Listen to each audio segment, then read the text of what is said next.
வணக்கம். ஞானம்மாள் யூடியூபர்ஸ் வந்து உங்களை அன்புடன் அழைக்கிறேன். இப்போ நம்ம வீடியோவில் என்ன பார்க்க போறோம்னா, கருப்பு கவுளி அரிசியை இந்த பாருங்க ஒரு 2 மணி நேரம் ஊற வச்சிருக்கிறேன். இப்போ வந்து இதை 2 கழுவு தான் கழுவுனேன். கழுவிட்டு இதை ஊற வச்சு இந்த பாருங்க இப்போ குக்கரில் நான் வைக்க போகிறேன்.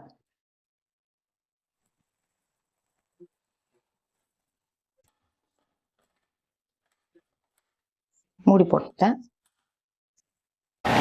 குக்கரை. இப்போ நான் மூடியை திறக்க போகிறேன்.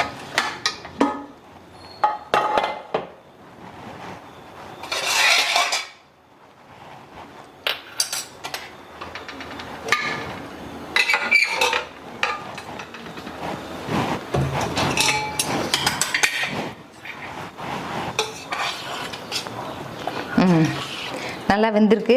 ஆனால் ஒரு 7-8 விசிலுக்கு மேலேயே விடணுங்க.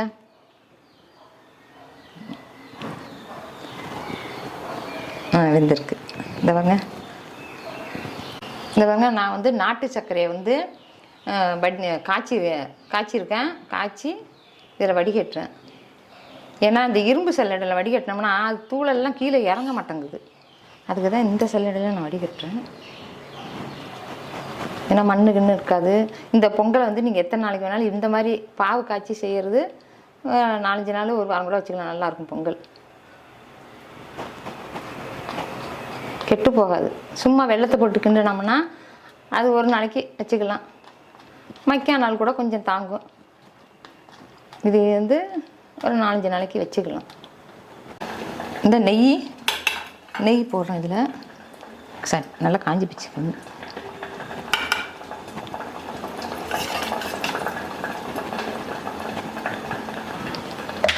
கரண்டை விட்டு வர மாட்டேங்க. ஸ்பூன் விட்டு வச்சு போட்டுருவோம். முந்திரி, திராட்சை,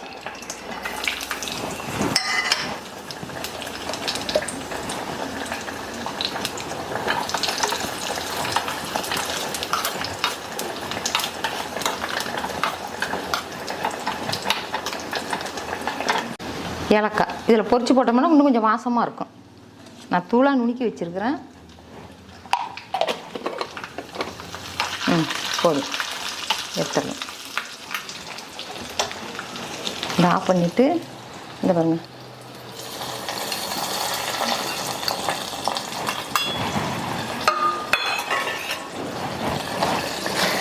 கருப்பு கவுளி அரிசி சக்கரை பொங்கல். இன்னைக்கு வெள்ளிக்கிழமை சாமிக்கு வச்சு நெய்து பண்ணுறதுக்காக நான் செஞ்சேன்.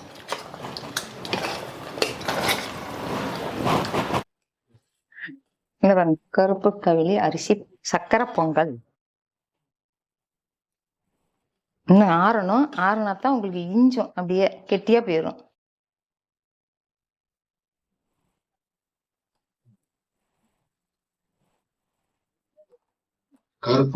கருப்பு கவுனி சக்கரை பொங்கல். கருப்பு கவுனி சக்கரை பொங்கல்.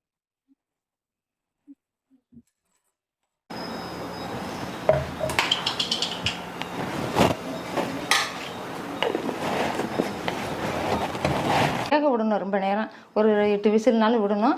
அது மாதிரி செஞ்சுக்கோங்க. இந்த பாருங்க நான் கருப்பு கவுளி அரிசியிலே அந்த இப்போ செஞ்சதுலேயே கொஞ்சோண்டு அரிசி அந்த பொங்கல் எடுத்து வச்சேன். அதில் வந்து இந்த பாருங்க மிளகு, ஜீரகம், முந்திரி, கருவேப்பிலை எல்லாம் போட்டு வெண்பொங்கலாக ஆக்கிட்டேன். பைத்தாம்பருப்பு எல்லாமே போட்டிருக்கேன். கருப்பு கவுனி சக்கரை பொங்கல், கருப்பு கவுனி வெண்பொங்கல். இதே மாதிரி நீங்களும் செஞ்சு சாப்பிட்டு பாருங்க. குழந்தைங்களுக்கு கொடுக்க. இந்த சத்து உள்ள அரிசி தான். அதனால உங்களுக்கு இந்த வீடியோ பிடிக்குன்னு நினைக்கிறேன். லைக் பண்ணுங்க, ஷேர் பண்ணுங்க, சப்ஸ்கிரைப் பண்ணுங்க. நன்றி, வணக்கம்.